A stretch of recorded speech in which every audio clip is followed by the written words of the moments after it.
అణగారిన వర్గాల ఆశాకిరణం డాక్టర్ బాబు జగజీవన్ రావు జయంతి వేడుకలు ఖమ్మం కాంగ్రెస్ కార్యాలయంలో జరిగాయి. ఈ సందర్భంగా ఆయన చిత్రపటానికి పూలమాలలు వేసి నివాళి అర్పించారు. దేశంలో గొప్ప సంస్కరణలు తీసుకొచ్చిన వ్యక్తి అని కొనియాడారు. ఈ కార్యక్రమంలో తదితరులు పాల్గొన్నారు.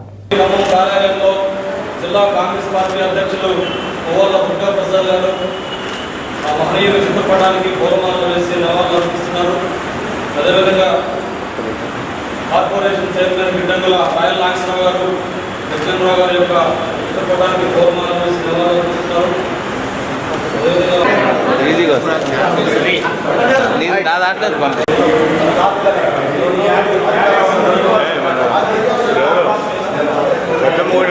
కూడా ఈ ఒక 30 సంవత్సరాల పాటు ఏకదాటిగా క్యాబినెట్లో ఉన్నటువంటి గొప్ప వ్యక్తిగా, రాజనీతిజ్ఞుడిగా, నిరంతరం ప్రజా సంక్షేమాల కోసం, ప్రజల కోసం పాటుపడినటువంటి మహనీయుడు. ఆయన అనేక రకాల శాఖలు చేసినప్పటికీ వ్యవసాయ శాఖ మంత్రిగా చేశాడు. ఆ తర్వాత ఉప ప్రధానమంత్రిగా కూడా దాదాపు 6 నెలల కాలం పాటు ఆయన ఈ దేశానికి ఉప ప్రధానమంత్రిగా కూడా ఉన్నారు.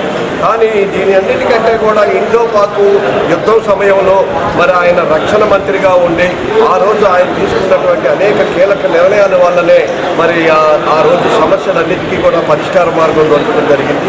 తర్వాత దానివల్లనే బంగ్లాదేశ్ యుద్ధం రావడం కూడా జరిగింది. ఏది ఏమైనప్పటికీ కూడా స్వాతంత్ర ఉద్యమంలో పాల్గొని దేశ స్వాతంత్రం కోసం పోరాటం చేసిన యోధులుగా, పేద ప్రజల కోసం అనేక రకాలుగా సంక్షేమ పథకాన్ని తీసుకొని వచ్చి ఈ దేశంలో వ్యవసాయ శాఖ మంత్రిగా పనిచేస్తున్నటువంటి రోజుల్లో హరిత విప్లవాన్ని తీసుకొని వచ్చేసి ఈ దేశ వ్యవసాయాల్లో సమూల మార్పులు, విప్లవాత్మకమైనటువంటి మార్పుల్ని కూడా తీసుకొని వచ్చేసి భవిష్యత్తులో మరి రాబోయే రోజుల్లో వ్యవసాయాన్ని ఏ విధంగా చేయాలనేటటువంటి మౌలిక సదుపాయాన్ని కల్పించినటువంటి మహనీయుడు. ఆయన లాంటి వ్యక్తిని మనం నిరంతరం తీసుకొని ఆయన ఆశయాలకు అనుగుణంగా పనిచేయాలని చెప్పేసి ఈ దేశ ప్రజలందరూ కోరుకుంటున్నట్టుగానే ఖమ్మం జిల్లా కాంగ్రెస్ పార్టీ తరఫున మేము కూడా ప్రజలందరికీ ఆ విధంగా